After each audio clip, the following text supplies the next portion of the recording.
tingnan nyo kung gaano ka-creamy yan. Oh, ganyan. Oh, diba? Tingnan nyo kung gaano yung ka-spreadable. Oh, tapos, syempre, fold mo lang. Oh, ito kasi yung dulo ng bread. Oh. Champs! Talaga naman pag naka-low carb kayo, inahanap-hanap nyo rin ang low carb version na tinapay, diba? Pero syempre, pag may low carb bread ka na, kailangan may low carb palaman ka din. Ngayon, sa Grindahan, meron tayong iba't ibang klase ng palaman. Una dyan, yung peanut butter natin. So, meron tayong plain peanut butter. So, wala tong halong flavors or anything, but with MCT oil only. Meron din tayong flavored na peanut butter, almond vanilla, and hazelnut. Meron din tayong Biscoff, low carb Biscoff. Ito yung version namin ng low carb Biscoff. At syempre, meron din tayong mga videos na pinusa namin before. Lalagay namin yung link sa comment section. Yung mga iba't ibang klase na palaman na pwede nyong gamitin sa low carb bread nyo. Pero syempre, dahil alam namin naghahanap pa kayo ng ibang klaseng palaman, eto na. Ngayon lang kayo makakatikim ng ganito kasarap na chocolate peanut butter. Chunky to ha? Chunky. Ibig sabihin, may mga chunks of peanut butter to. Promise, napakasarap nito. Pwede nyo itong papakin. At syempre, saktong-sakto itong palaman sa low carb bread nyo.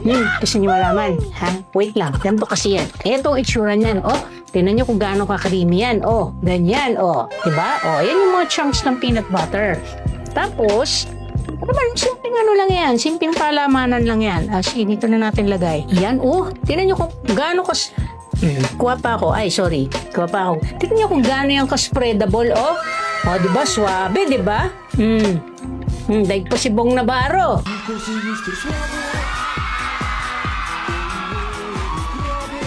Tapos, syempre, fold mo lang. Oh, ito kasi yung dulo ng bread, oh. Ito nga pala yung protein bread loaf namin. Available din sa Grindahan. Sarap. Grabe.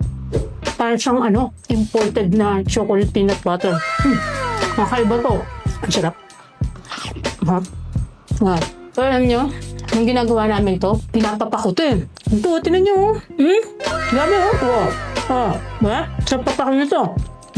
Makita mo yung chunks ng ng peanut dito, ah. Yeah. So iba siya definitely dun sa peanut butter namin kasi may chunks to ng peanuts. Siya ng lasa, grabe. Nakaiba to. Yeah. Okay, so chunks, available na to, ha? Sa Grindahan store namin, Facebook and IG pages, and also sa online selling platforms namin. Kahit ano yan, alam nyo na yan. Get yours now, check out na, add to cart na, punta na dito para matikman nyo rin to.